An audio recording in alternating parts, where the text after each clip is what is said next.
So yesterday I did a nice big recap and summary of the story from the most recent patch, A Crack in the Ice, and I skipped over a couple of things, namely in that last instance with the cave, a lot of interesting stuff happened. Today, I'm going to fixate on one little line. One line that we can talk an awful lot about. No guys, I didn't forget.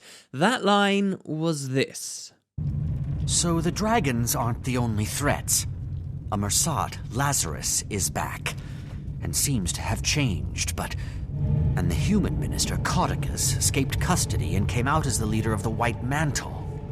He's currently MIA. Nox says it looks like he's making his way up to the Isles of Janthir. Sounds like a bunch of trivial human matters I don't care about. And no, Rox wasn't talking about Caudecus transferring his World vs. World guild to a new server. Oh, right, okay, awesome. Right, so this is one of the big lore bombs, okay? There have actually been a lot of really great little moments. I talked in the previous video about how much I enjoyed the direction that this patch took us in, and this one throwaway line is obviously important. This is obviously going to mean something, and I actually think that the next patch we run into might have a lot to do with it. Maybe not the very next patch, but one or two after. We've obviously got some more story with Aurene and things to get through. I think we will very soon be returning to the idea of Caudecus, and if Caudecus is going to the Isles of Janthir, that means probably, guys, we the players too are also going to the Isles of Janthir. So very quick recap, in Living World Season 3, at the start, right off the bat, they revealed that Caudecus is not just a member and affiliated with the White Mantle, but he's actually their confessor. And then they revealed that the White Mantle is kind of fractured and splintered at the moment. There was Caudecus and his guys, who really are just interested in power. They're kind of a modern version of the White Mantle.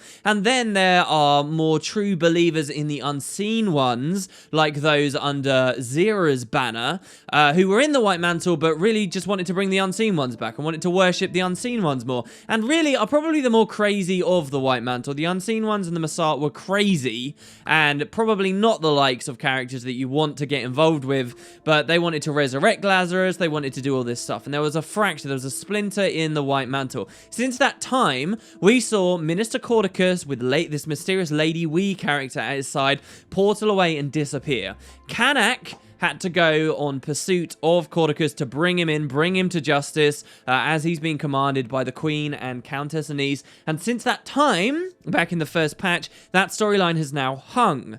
And we got this little throwaway line here, talking about Canak thinks that Caudecus is going to the Isles of Janthir. And I think because it's been hung for a while, this finally could be our reintroduction to that story. We could go back into that. They might even finally bring us Lady Casimir. And I do think that the next patch probably will be dealing with that stuff. So this is really, really, really badass. Today I want to talk all about the Isles of Janthir. I want to talk about the references to it in Guild Wars 1, Guild Wars 2, and some pretty deep lore things as well that come from that discussion. And just why I hope to explain to you so many of us are over the moon with the idea of going to this location. All right, so let's talk about it very, very bluntly. The region, the Isles of Janthir, are far to the north of Kryta. Okay, they're up here. We've never remotely been anywhere near there in Guild Wars 1 or Guild Wars 2. Now, we got sort of a tiny bit close in Guild Wars 1 when we went to a big forested area called the Verdant Cascades, but realistically speaking, this has been miles away from playable space in both games, and what this actually means then is it's marking the first time since Ore was released back in 2012 that Guild Wars 2, that the Guild Wars franchise has finally gone somewhere completely alien. This is not retreading into the Far Shiver Peaks or retreading to Cantha or retreading to the Fire Island chain. This is a totally new environment. Some people in the past have even speculated the Isles of Janthir may have something to do with the unreleased Utopia campaign. So it looks a little bit from the map art kind of Fire Island chainy. Whether it really is a volcanic place, we don't really know. There's not too much to suggest that it is aside from the art, and I kind of hope that it is something unique and it is actually something quite different. I do think, guys, that as hype as all of this is, and we love the idea of going there very quickly, I would temper your expectations. I doubt we're going exactly to the Isles of Janthir the very next patch. I think we'll get another map, and I think we'll deal with this story, but will we be on that exact location right away?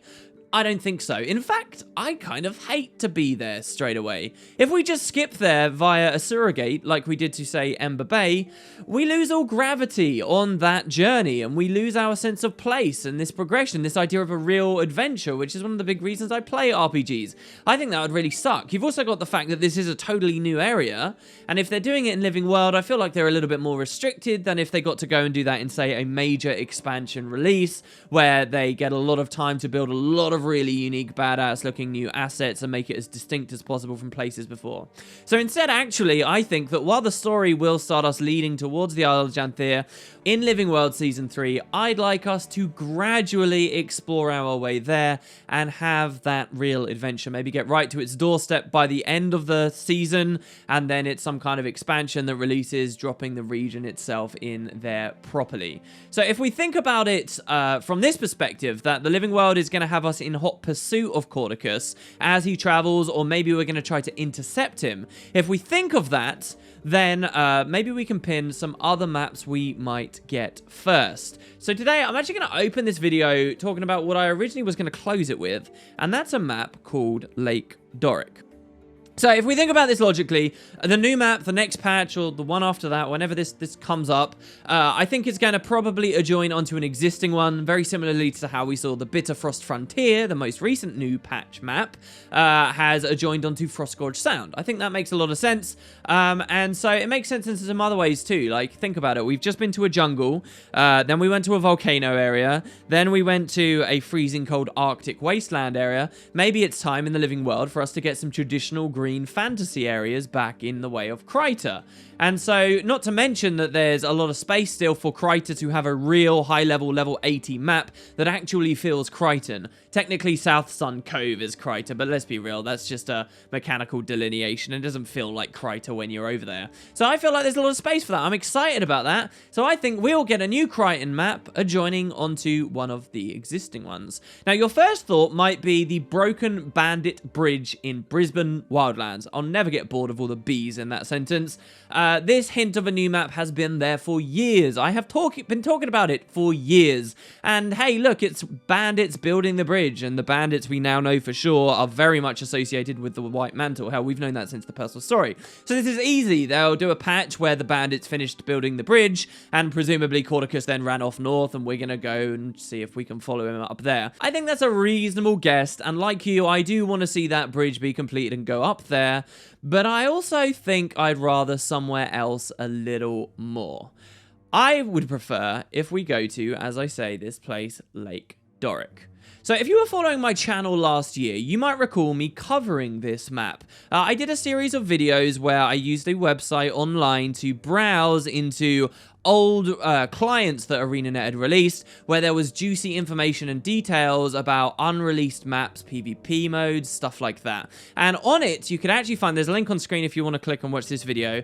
I did actually find an entirely new PvE map that was slated for the original release of Guild Wars 2 in 2012, but then got cut for time before launch. So I will not do a full tour of this incredible find. Lake Doric is really exciting, very interesting. There's even a bug in game where sometimes you'll get map completion for Lake Doric, so we all know it's still there in the client, but we've never been able to explore it. It's never really been very well finished. It's just kind of like this artifact, this thing that's been sitting there, and they haven't really been able to do very much with a sort of semi-complete map instead. It really is quite cool. I do recommend you go check it out, but if you want sort of an overview of what this map looks like and where it would be, check out this image here.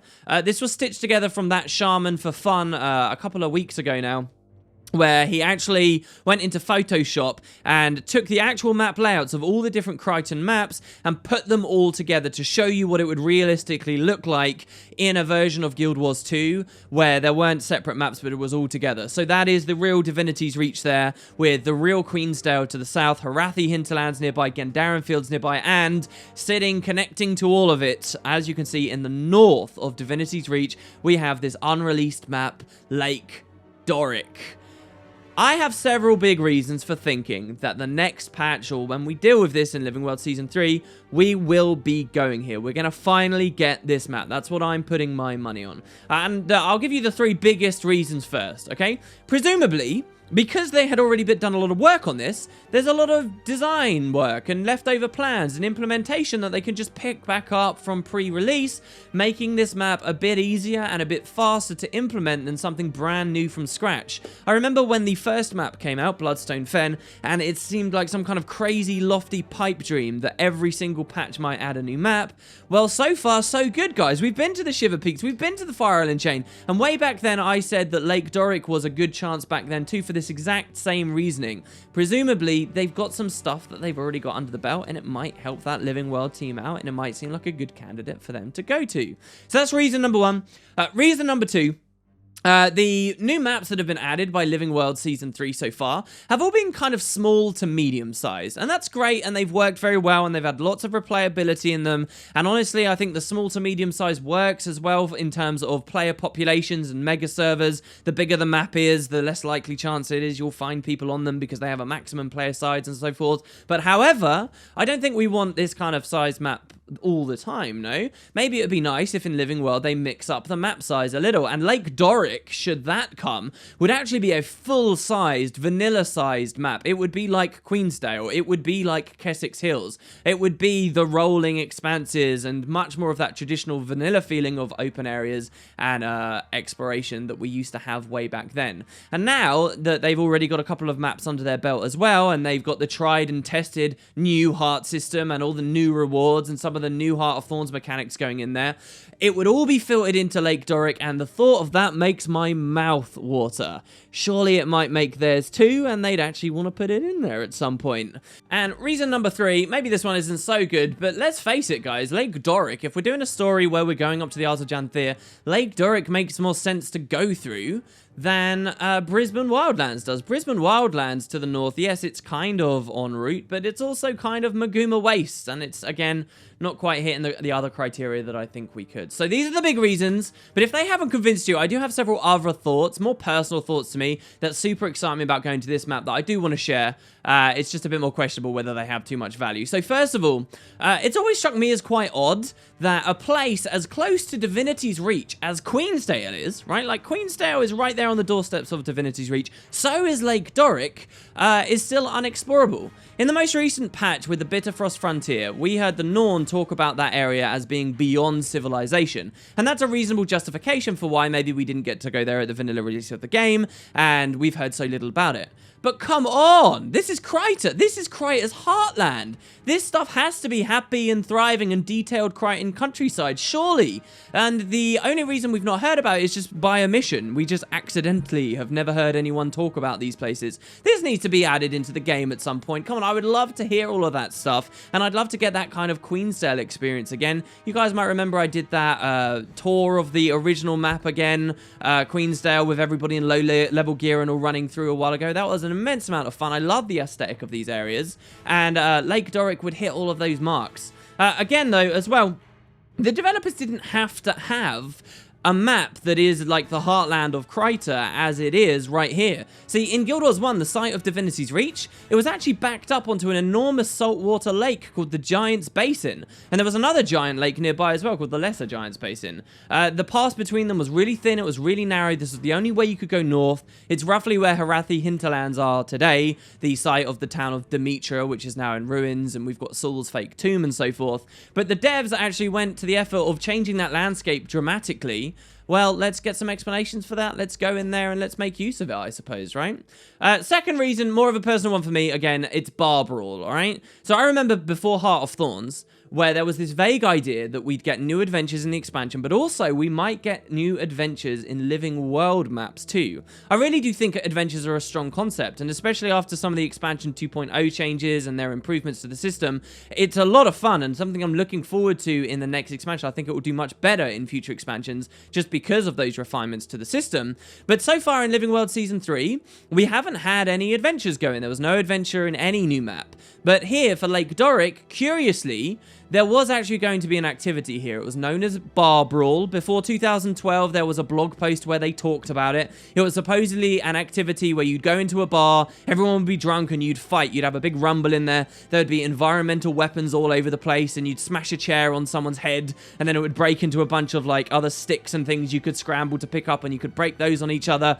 But this mini game never ended up going into the game. Well, Guild Wars 2 of today has adventures, and it has special action hotkeys, and it can probably do something like that really well. Think about the basket brawl thing we did recently too, when the Olympics were around. I think that this, because it was probably seated in Lake Doric, in a very specific place here, maybe we can return and they'll implement that as a part of this much bigger kind of feature release map as a part of Season 3. I think that would be incredible. And third, all right, again, these are my personal reasons, we have the Divinity's Reach sewers. All right, so if you guys aren't familiar, the first book, Ghosts of Ascalon, talked a lot about loads of locations around Tyria that were real places you could visit in the game. And I remember pre-release interviews for the book where they were talking about the difficulties with writing a book such as Ghosts of Ascalon, where they're constantly trying to refer to a game world that is in development and changing a lot, and they wanted to have as many references to places as possible. Well, that book opens with a very detailed scene describing the Divinity's Reach sewers. I won't spoil what happens specifically in the book about them, but they're an established place in the lore.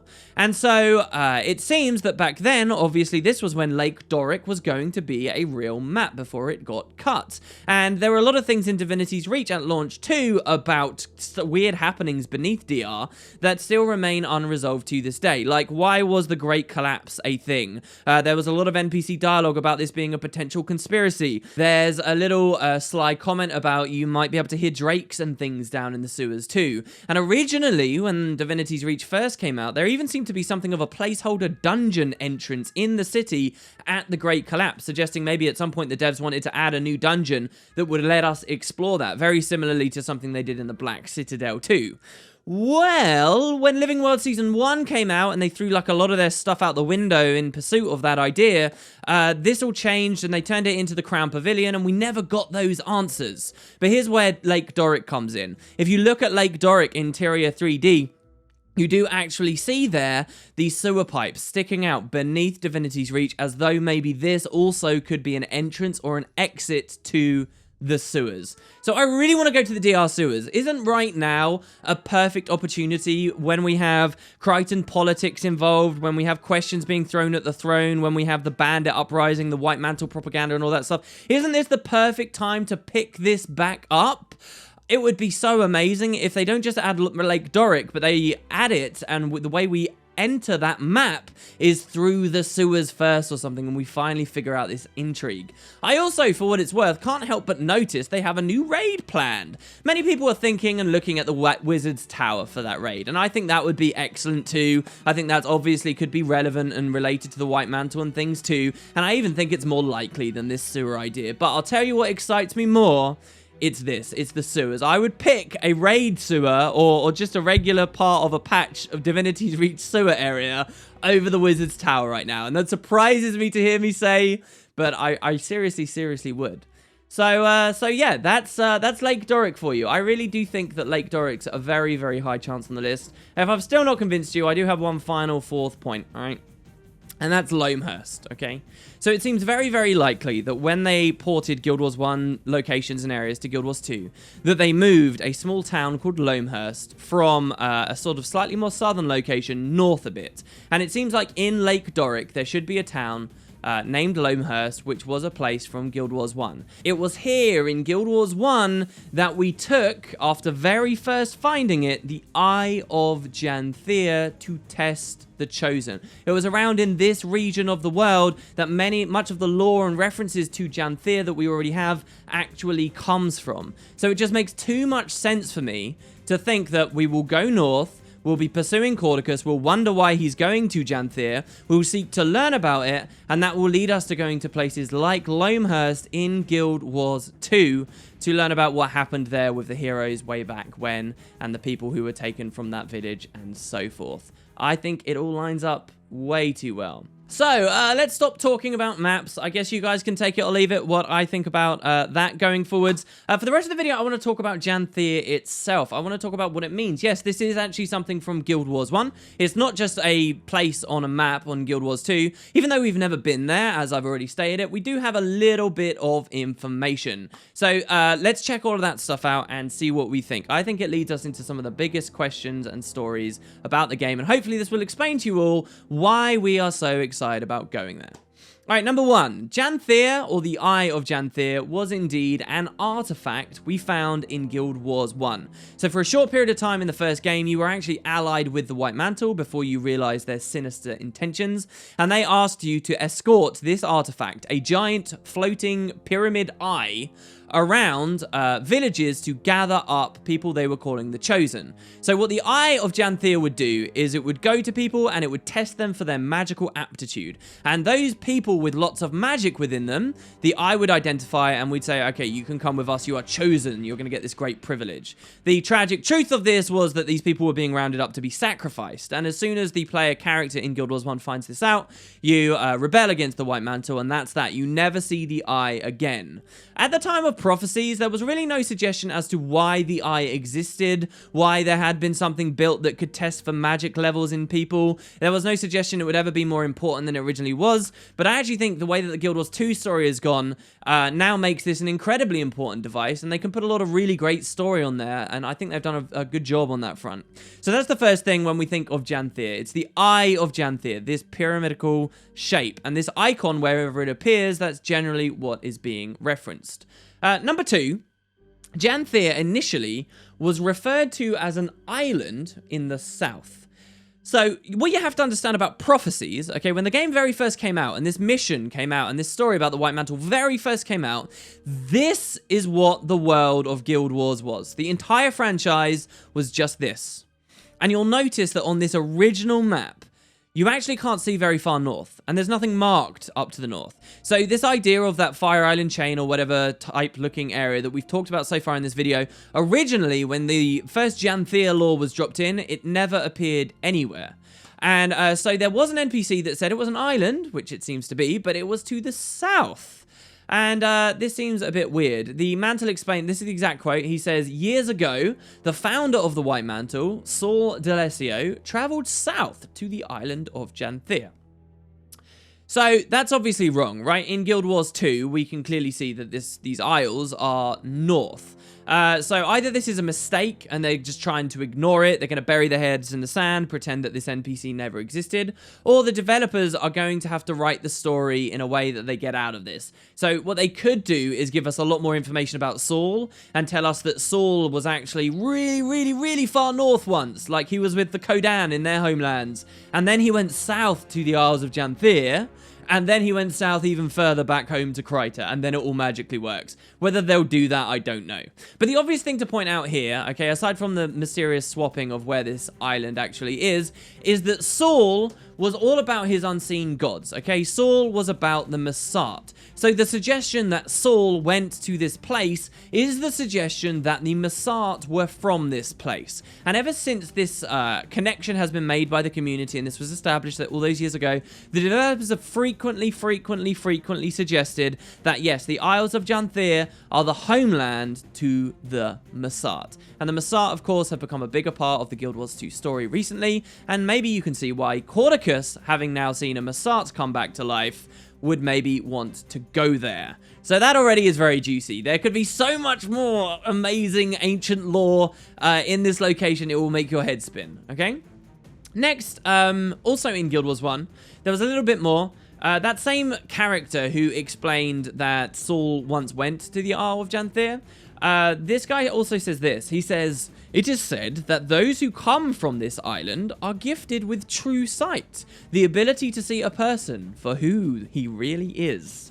So this dialogue is also very interesting. What this is actually talking about, true sight, is a perk that the player characters get after they become ascended.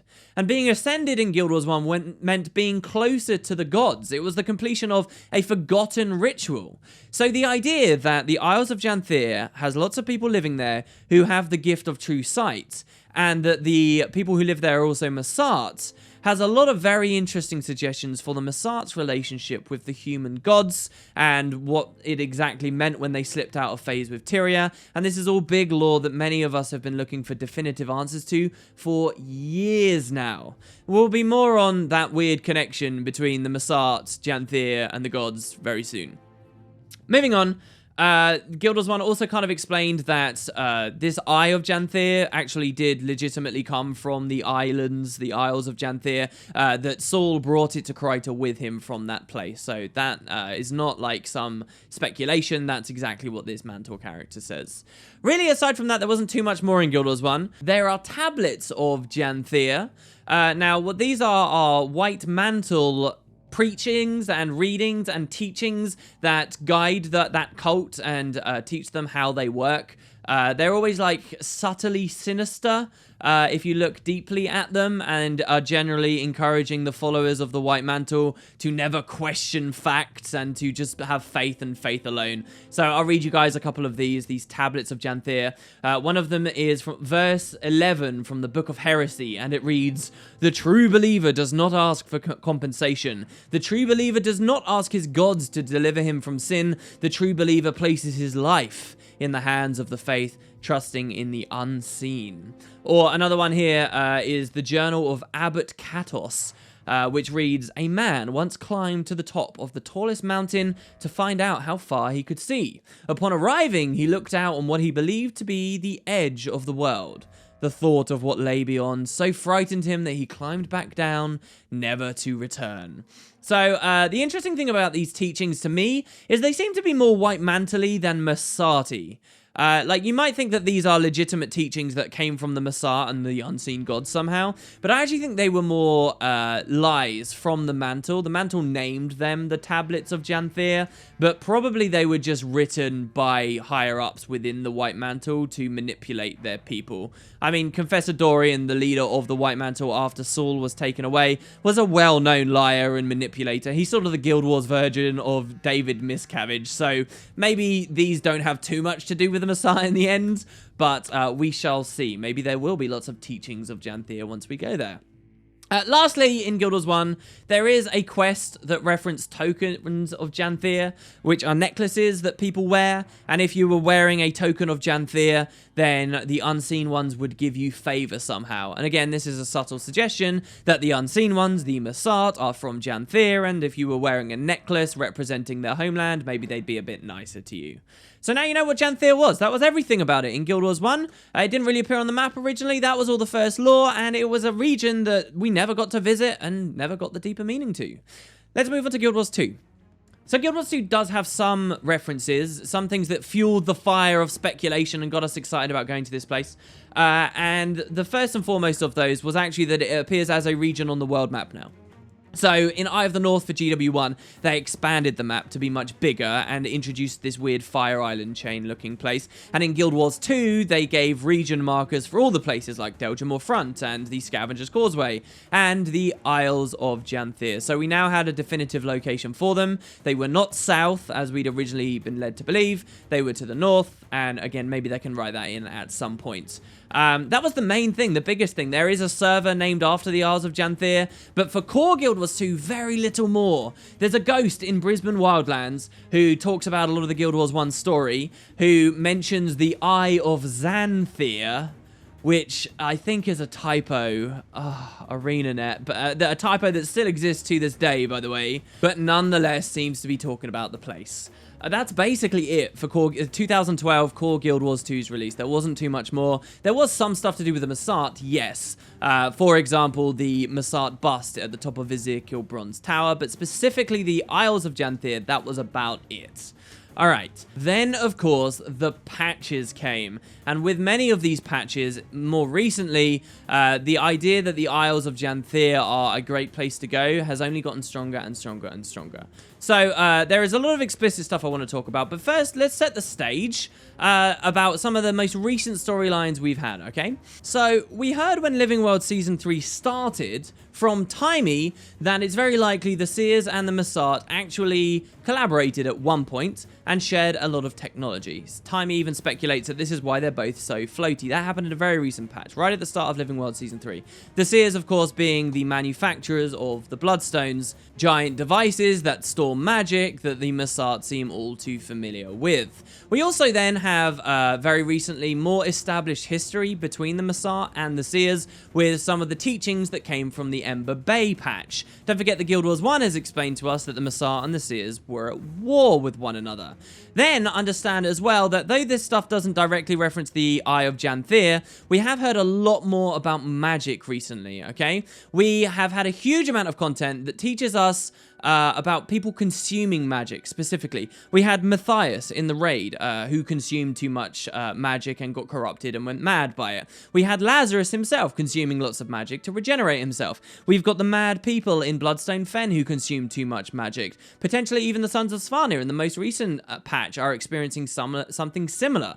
In current events, it was revealed that we consume too much magic. That's why we're seeing the anomalies. We learned about the Shadow Stone, another seer creation, which can extract magic from people. This is all to tell us that people are hosts for magic, and the fact that people are hosts for magic is obviously related to that early Guild Wars 1 story where the Eye of Janthir recognizes that in people. Covering the Eye very soon in Guild Wars 2 suddenly seems like a very smart and obvious move, doesn't it? They've been paving the way for this for a while. And I think the most obvious theory here is this. It's quite simple. I think that the Eye of Janthir is a seer artifact. I think that the Seers built the Bloodstones to keep the magic away from the Elder Dragons, and when they did that, they built some other things. They built some artifacts to tap back into the Bloodstone should they ever need to. They built stuff like the Shadow Stones to extract magic from people, and they may have built the Eye of Janthir too, to identify who has a lot of magic that could then be put in the Bloodstone. If the Seers didn't make the Eye of Janthir, I think at least the Massart built it to collaborate with the Seers on the Bloodstone project. And the Massart would use the Eye to hunt people down, get their magic, and then the Seers would use Shadow Stones to extract it and put it in the Bloodstone. And from there, they found a defense against the Elder Dragons consuming everything on Tyria. Then, later on, when the Massart betrayed everyone in the supposed big event that's happened, we don't know too much about just yet, it would have been particularly stinging to the Seers, wouldn't it? The Seers had been working closely with the Massart, and so this was a deeper betrayal to them, and thus begins this epic war we heard about in Guild Wars 1. That's kind of my current thinking, and I think that that all lines up pretty much perfectly. I'll be immensely satisfied if, over the next few patches, as we follow Caudecus, they actually start telling us this stuff in more explicit terms. So that's really what I think about the Eye of Janthir, the artifact, and that's some of the more recent ways Guild Wars 2, I think, has been referencing or alluding to it.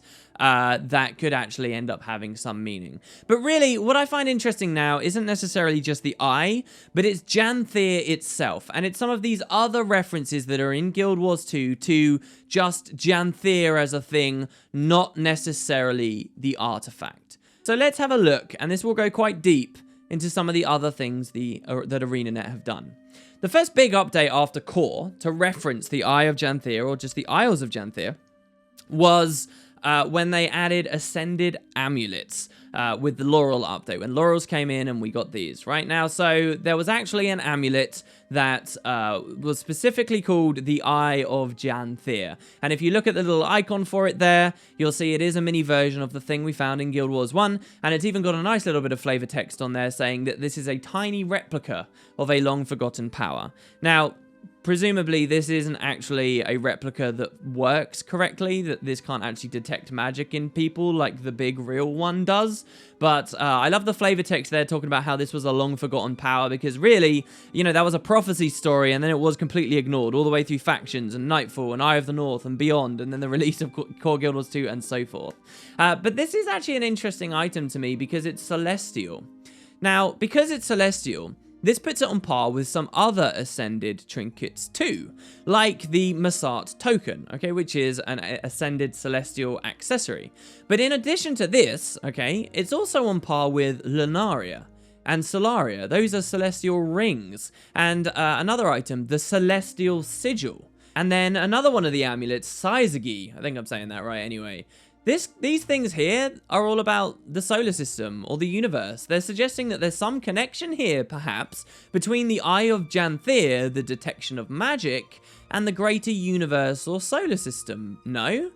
I bring you back to that theory of the dragons, also consumers of magic, being stars in the sky, or the theory that the stars you see themselves are giant balls of magic, like how they're represented in the vision of Omad's machine. That's maybe a whole topic for another video. You can click the link on the screen if you want to see the last time I was talking about that. Even more interestingly is the last Ascended Celestial Amulet.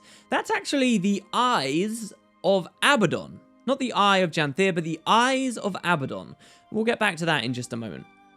Not only this, but then we have Heart of Thorns. Heart of Thorns did, believe it or not, actually have another reference to Janthir in kind of a subtle way, and once again, it was with an Ascended Amulet. So those of you guys that don't know this, each act of the Heart of Thorns story, Act 1, 2, 3, 4, have a bunch of little instances and achievements in them. If you complete all the achievements in an act, you will get an Ascended Amulet as a reward. First 3 are Marauder's Amulets, and then the final one is a stat-selectable Heart of Thorns Amulet. So those first 3, the Marauder's one, well, one of those Marauder ones is, again, a reference to Janthir. This one is Janthir's Gaze. And again, if you look at the icon here, it seems to be somewhat related. So Janthir's Gaze doesn't have any flavor text whatsoever, but again, I think you can extract some pretty interesting meaning out of this. So first is the question, why do we get an amulet called Janthir's Gaze for completing Heart of Thorns story when Janthir has nothing to do with Heart of Thorns? Well, Act 2 is the act you get this amulet from, and funnily enough, Act 2 of Heart of Thorns is the same act that they introduce us to the Exalted. I think at this point we're probably all more than familiar with the speculated connection between the Masat and the Exalted, so I'll leave that one there, but you can probably see where I'm going with that. Maybe it means nothing, but this sudden reference to Janthir in the middle of a bunch of Exalted story kind of feels out of place, doesn't it? So, as I said, there's no flavor text on this, but this amulet actually made me reinterpret Janthir in a way I never had before, as it's called Janthir's Gaze. Now, some of you might think me stupid for this, but Janthir, as a word, to me, has always been a place, right? They are the Isles of the place Janthir, like how you have Kryta, or you have Maguma, right? The Eye of Janthir is named as such because the eye comes from the place Janthir. Now, obviously, an eye can gaze at things, so this amulet called Janthir's Gaze still works just fine if the words refer to a location. But, think about this. Couldn't that eye actually belong to something? What if it's Janthir, the person who gazes? It's the Eye of Janthir. Janthir, the man. The Isles of Janthir. Janthir, who owns the Isles. Isn't that a cool thought?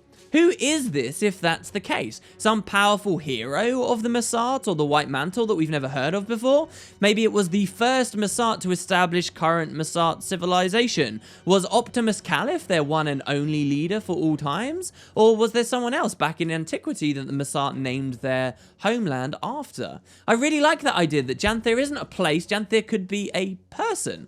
And I'm quite excited to find that out. I'll go you one further on this point too. I do actually have a theory as to who Janthir could be if that were to be the case. I almost hate to say this theory in case it becomes known in the community and gets changed ahead of time because I love it so much, but this theory relies on appreciating the fact that all we know of Janthir, this term, it comes from post-White Mantle takeover of Kryta, not pre. Okay, so the artifact itself, the Eye of Janthir, may indeed predate the White Mantle, and it could be from the last Elder Dragon Rising, and it could have been made by the Seers. But that's only the White Mantle's name for it, right? So, seeing the timeline, what if Janthir is just a new moniker for Saul D'Alessio after his capture by the Masat and his journey in the Mist? Like, he left, he died, went to the Mist, he returned, and now he has a new name. Like, he was reborn somehow, held up by the Masat as a new character entirely. Janthir. And we go there in Guild Wars 2, and they bring us to this man that we've heard this term so often, and it turns out to be Saul. Oh, that would be so brilliant. Who did Ritlock meet in the mists again? The gods, yeah? Back to the Heart of Thorns amulet. I want to talk a bit about theme matching here, and I want to talk about what I consider to be some quite genius writing as long as it's intentional. So let's look at that Heart of Thorns amulet and compare it to its peers as we did before. You know, the original amulet was marked along with Lunaria and Solaria and so forth, and the celestial things. What was the Heart of Thorns idea? Did they do something similar, or is it just random? Well, no, they did it similar. So you have the Janthir's Gaze, or you have the Sun, Moon, and Stars, or you have Abaddon's Cowl. Well, hold on. So once again, we have a reference to Janthir, and we have a reference to celestial stuff, and again, we have a reference to Abaddon. So, Abaddon, why does he keep cropping up? And not just Abaddon, by the way, but Abaddon's eyes and Abaddon's cowls. Why is this here? We're dealing with his head. Is Abaddon Janthir? It's very hard to tell exactly what the involvement here might be, but I desperately feel the need to list some stuff off with you guys, because it feels like the devs are playing around. This could be genius what they're doing. Watch how frequently certain themes and ideas and stories keep aligning consistently throughout this franchise, as if they're toying with us. First, we have the Eye of Janthir, of course, and understand this. Eyes were an enormous theme of Abaddon and his story, and the story of Nightfall, okay? Abaddon had multiple eyes. His Margonites are humans who got transformed by his magic, and Margonites ended up with multiple eyes. Abaddon is a god who seemed to perhaps have a predecessor, an ancient insectoid god named Arachnia that could perhaps be canon, could perhaps not be canon. But if this is true, if Abaddon got his power from a prior god, that god, Arachnia, was a spider who has 8 eyes. One of Abaddon's chief demons, a creature called the Hunger, feasted on eyes during the story of Nightfall. In fact, that was Cormia specifically who had her eyes eaten out. She was the one who ended up taking his power. She had been blinded by him. Kayet, a character who influenced Varesh into Abaddon's sway, claimed in the story of Nightfall that Abaddon will eat your eyes. Varesh herself claims that Abaddon will eat your eyes at the Consulate Docks mission in Nightfall. Another mission in Nightfall takes you to the hidden Jinn city of Adashim, a brilliant location I very much look forward to returning to. And in this great city was a riddle puzzle that players must solve, and it reads this. It says, "My eyes see all. My voice sounds in the depths. The Margonites serve me best. Who am I?" And Abaddon is the answer. Right towards the end of Nightfall, at the final gate in the Realm of Torment, at the Gate of Madness, the description reads this, that those who stand at the Gate of Madness stand at the end of their own grasp on reality, because within, the vision of the dark god rules, and the twisted visions that his eyes have beheld will become the visions of all who pass through the gate. Seriously, guys, I could go on. There is a lot of this in Nightfall. It's a huge theme of Abaddon. It's an epic story. You should definitely go play it if you're not familiar with this stuff. So let's move on. Abaddon had a big eye theme going on, and yes, we've got the Eye of Janthir. Is it really that shallow? Well, you've also got the fact that mortals are blinded by looking at the gods, which Abaddon was. And you have the earlier reference that all of the people of the Isles of Janthir had the gift of true sight, which was something we got for being closer to the gods. They also have in the living world right now, a lot of setup, and they're getting ready for the reveal on Ritlock, who just went to the mists where there are the gods, and he was just blinded. There's a far more obvious connection here also, and that is that both the Eye of Janthir and Abaddon have had significant involvement with magic. The Eye detects magic, and Abaddon had felt so strongly that people should have magic, he fought the other gods at the gates of heaven on their decision to take magic away. There's seriously a lot of stuff here, guys. We have this weird connection between sight, between magic, and between Abaddon. And then On top of all of that too, there's all of this stuff about the universe that keeps cropping up whenever these topics are involved. Again, Abaddon is a god, and the gods seem to be creatures that have some mastery of the mists and universal travel, no? The Masat, the keepers of the Eyes of Janthir, and potentially the people who live on the Isles of Janthir, were famed for learning how to slip in and out of phase with reality or into the mists and through the universe. Hold on, this is the Celestial stat set. Look at this. This is quite interesting too. After Cormyr rises to godhood at the end of Nightfall, you have one opportunity to speak to her in the game. One opportunity. You can click her and she'll give you one paragraph of text. Her avatar will talk to you before disappearing forever. And in that one block of text she gives you, there is this comment. She says, "My new station as a god has not blinded me. My eyes have adjusted to the darkness between the stars. I sense celestial movement beyond comprehension. ...